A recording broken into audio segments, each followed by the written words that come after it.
Hello students, welcome back. So in this video I'm going to teach you few figures of speech for the degree students and that too for the sem 2 students. So here we have simile, metaphor, hyperbole and oxymoron. So let us go through them. Looking at the simile first. A simile is a literary device which is used to compare two different things. It can be thing plus thing or it can be a person plus thing. So here two things or two persons or two thing or person are compared using words like or as. So these type of figures of speech are used to make some speech or some sentences more vivid or more interesting. So it is simply a comparison here. Simile is nothing but a comparison between two things.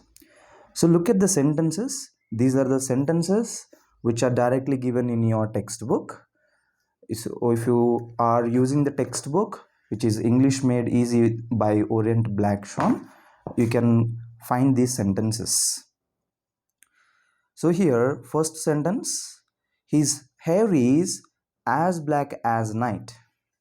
So here, the hair of a boy, it is compared to something that is very dark, that is used as the night here. Next one, she was as busy as bee. So bee, the nature of the bee is always busy. It doesn't stay calm. It always tries to gather some nectar and build its hive and all. Okay, so here the type of behavior here is compared to a girl or a woman. So and also you can look at the indicators, the words which are as, busy as. So in simile you will come across the words which are like and as. So this is also a simile here. Next one, the room was so warm it was like a sauna. Sauna in the sense the warm rooms which are used by the Westerners.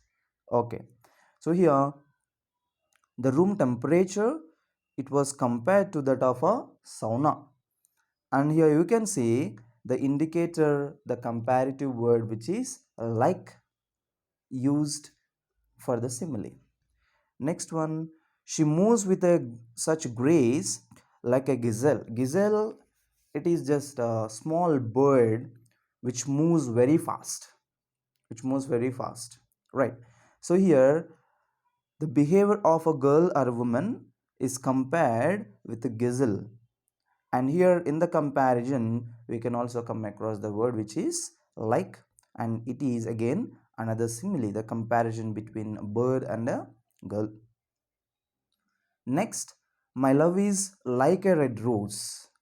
This sentence we often hear, right, in the poems, in the songs, in the poetry, right? So the same sentence is here. My love is like a red rose. So here I'm comparing my love to that of a red rose, like which is pure one. So I say that my love is also the same. It is also pure as the red rose. So here like is used again. The word like is used to compare, to make comparison between these two. So this is again another simile.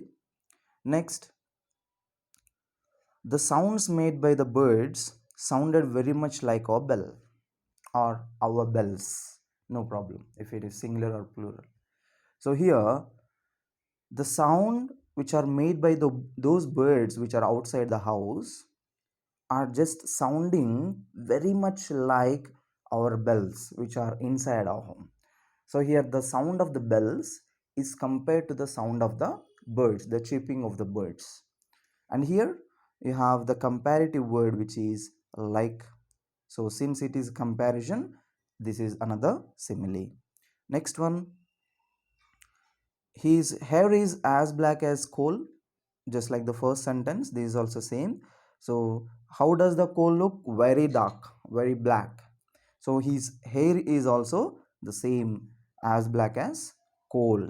So this is another simile.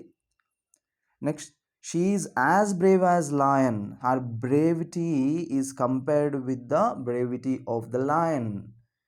Right. So human, they do not have that brevity, that much brevity, just like the lion. But this girl, especially, she has so much of courage and braveness. And here, her brevity is compared with the that of a lion's brevity. So here, this is again another simile. Next, her eyes sparkle like diamonds. Her eyes sparkle like diamonds. Sparkle in the sense shining. So her eyes are shining just like the diamonds. How do the diamonds look? They shine. So here her eyes also are shining. So there is comparison made between the shining of the eyes and the shining of the diamonds. So again, you can see the comparative word like, which is used to compare the diamond shining and the girl's shining eyes. And this is another simile. So this is how the first literary device or the first figures of speech simile goes through. And these are the sentences that you have in your text. And remember, students, you will get, if at all any question is given from the simile or from literary devices, you will get all your questions from the textbook sentences only, or from the textbook exercises only. So do not refer to any other materials and waste your time. Read whatever that is prescribed in your textbook, and that would be enough for your examination. And the next one here is metaphor. So metaphor, it is again the second one or the other literary device which always comes along with the simile, right? So here it is almost similar to simile. Metaphor, it is almost similar to simile, and it is used in some writings, descriptive writings and all, just like novels, poems, short stories and all. So unlike simile, see here, simile compares two different things, whereas metaphor, it equates two different things. Metaphor doesn't compare things, it directly equates, tells that this is same as this. That's it. Directly comparison. Direct comparison. No words like and as. Okay. So here, instead of comparison, the equation is made. And look at the examples here.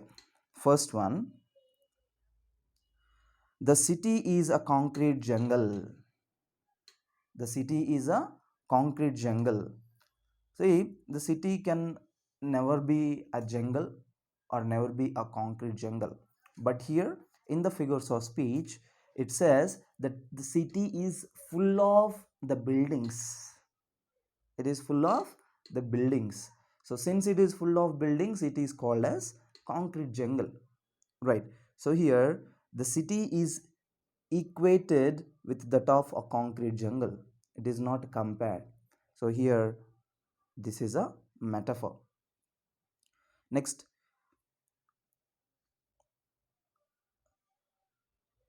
look at the second one.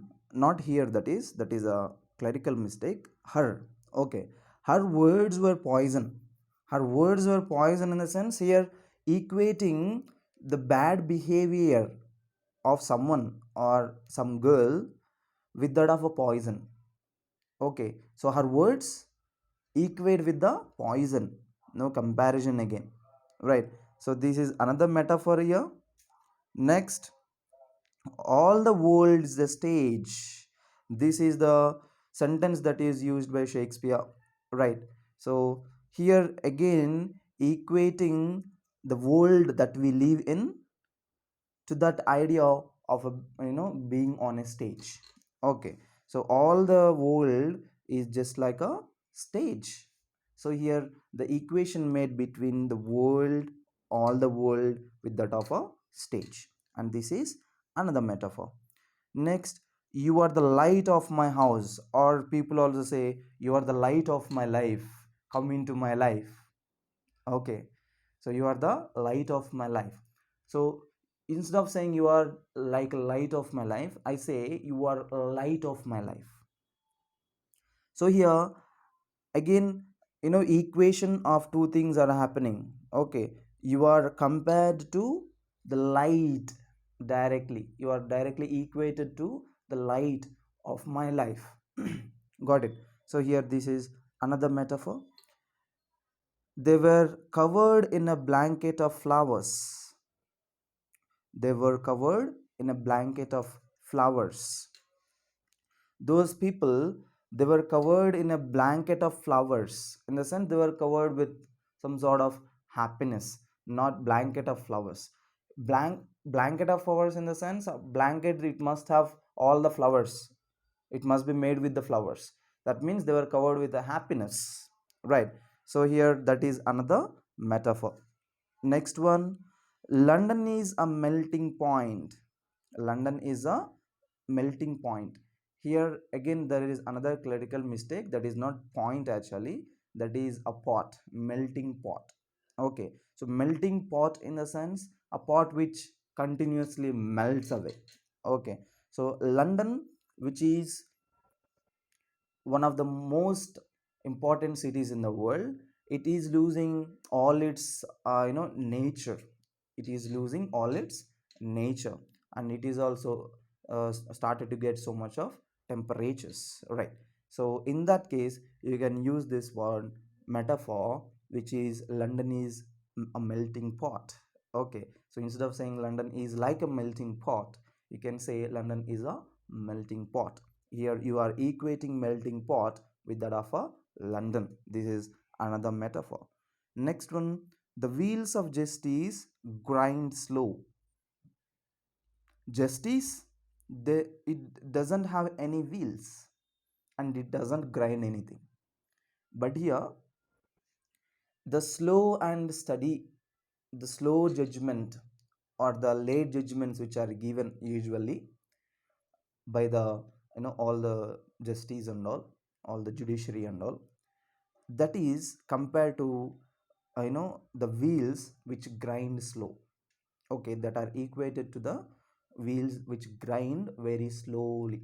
Okay, so here justice is here equated with that of a wheel which goes slow, right? So this is again another metaphor. So metaphor, again, it is just like a simile, but in simile we compare two things, whereas in metaphor we equate two things. Next one, moving on to the oxymoron. Okay, oxymoron, it is quite easy than that of similar simile and metaphor. And oxymoron, it is also another figures of speech. So here in oxymoron there are combination of two opposite words. It is just like juxtaposing two elements side by side. Okay, it is just like black and white, good and bad. Okay, day and night, two opposite words at a time. Okay, so it is juxtaposition, opposite to each other. Okay, look at the first sentence. She let out a quiet scream. A quiet scream, in the sense a loud scream, that is the original meaning. But here you look at the usage of the words. Quiet, in the classes, if you make any sounds, if you make any disturbance, what does the teacher say? What does the teacher say? Teacher says be quiet, that means be silent. So quiet can mean as silent, and scream is to shout very loudly. Okay, so here these two words are used side by side, which are opposite to each other, to bring up a new meaning, right? So these type of combination of words are called as oxymorons.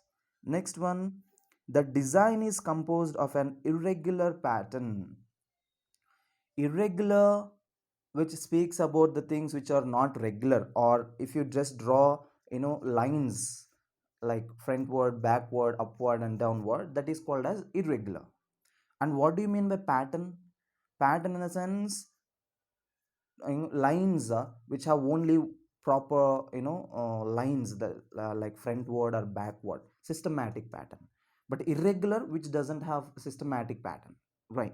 So Irregular and pattern, again, both are opposite words and they are used together in a sentence, and that becomes another oxymoron. Next one, the room was filled with a deafening silence. Okay, deafening silence in the sense, deafening, the word deafening means when something is too loud. When something is too loud, that is called as deafening. And silence without any sound.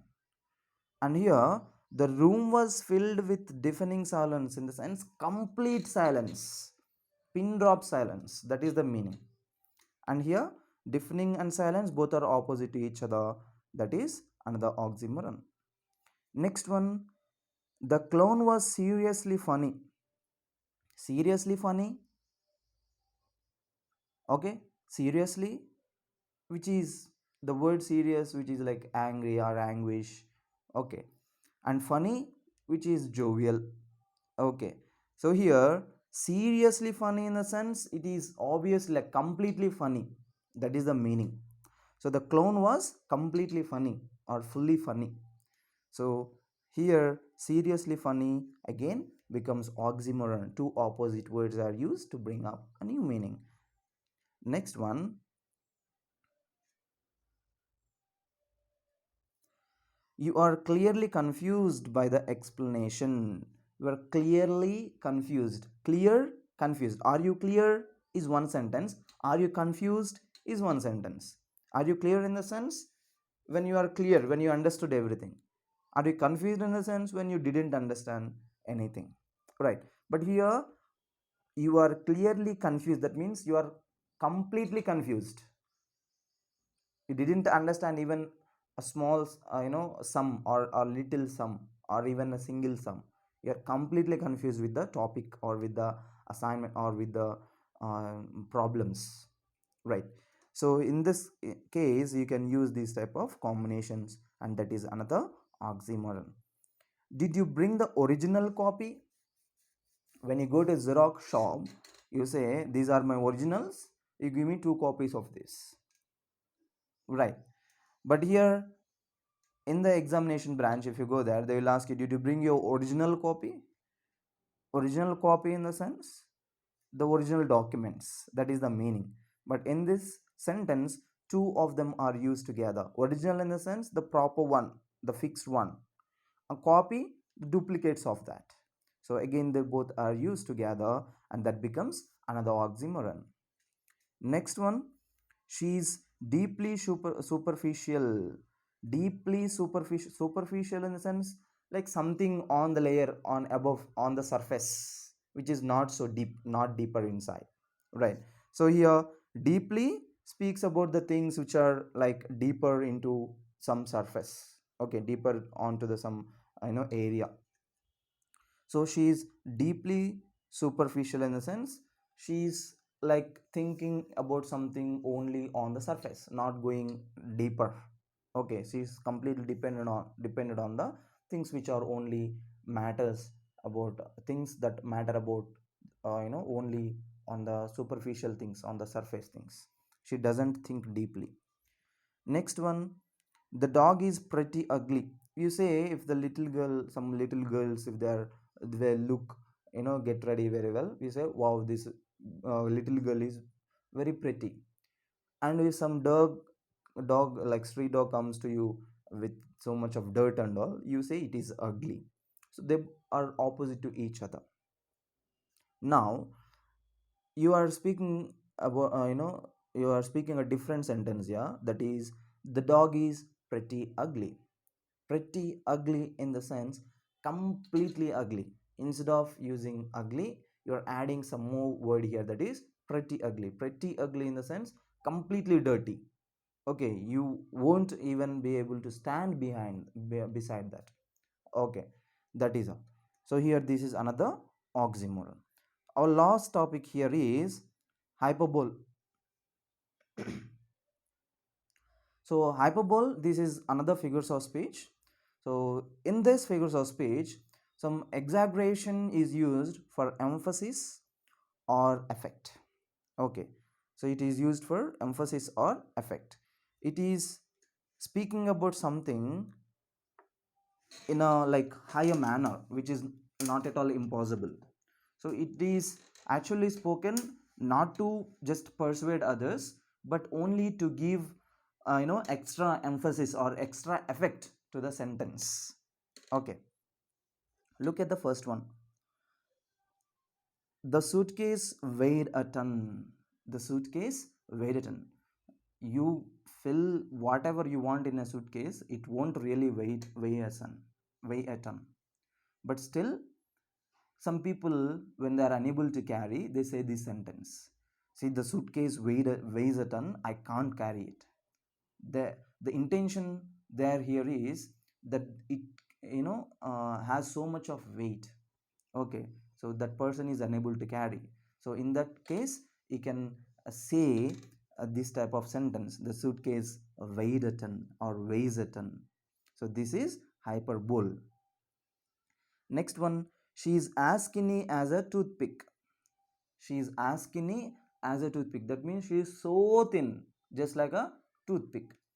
Can that type of people be there, or those people existed on earth? No. But here, the intention of the speaker is to say that this girl is so much thin, she is not eating at all. So, to give more effect, to give more emphasis to whatever he is saying, is using the word which is a toothpick. Okay, she is as skinny as a toothpick. Next one, we have to wait forever for the bus. When you get exhausted waiting for the bus, you wait 1 hour, 2 hour, 3 hours, there is no bus, you are tired of waiting, and now you can use this sentence: we have waited forever for the bus. Forever in the sense throughout your life, entire life. Okay, but here, waiting forever for the bus in the sense waited for very long time. So to give more effect, you are using the word forever. That is another hyperbole. Next one: I have a million things to do. When you're too busy during your examinations, say you have to complete the works in your house, you have to study, you have to write the notes, you have to practice few things, you have to read and revise. So many things are there. When you are surrounded by so many things, when you have to complete so many things at a time or within a short period of time, you can say this sentence: see, I have million things to do, don't disturb me. He doesn't actually have million things to do, but he says that he is too busy. So to say that too busy, we can use this hyperbole here. Next, I could sleep for a year. No one can sleep for a year, right? Except Urmila Devi. That is a character from the Hindu mythology. Okay, so I could sleep for a year, and since when you're too tired, when you're too tired, you could use this sentence saying, I could sleep for a year.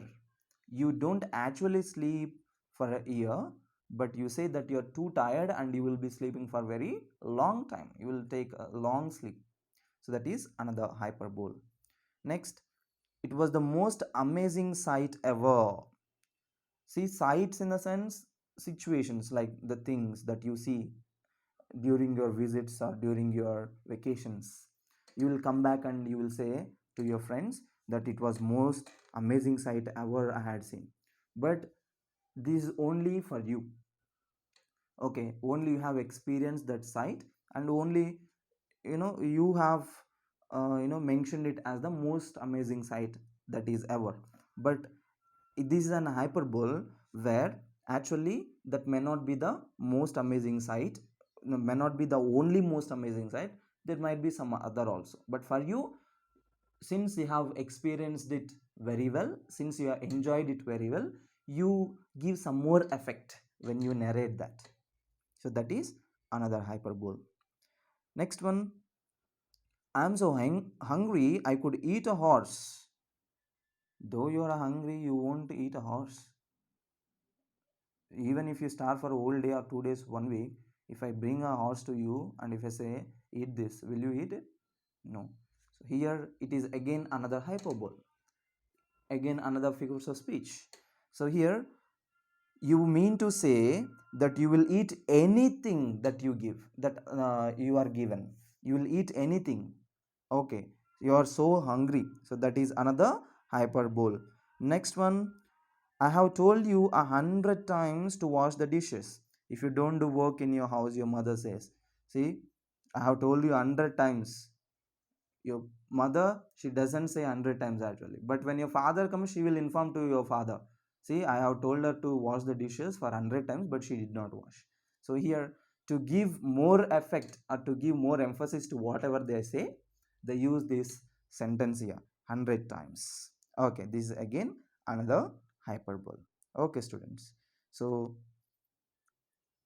simile, metaphor, oxymoron, and hyperbole, these four vocabulary topics, which are also figures of speech, are in your unit 7 and unit 6, unit 5 and unit 6. Okay, so in unit 7 and 8 you have two other topics. Okay, loan words, portmanteau words, and you have some other topic in unit 8, that is palindromes.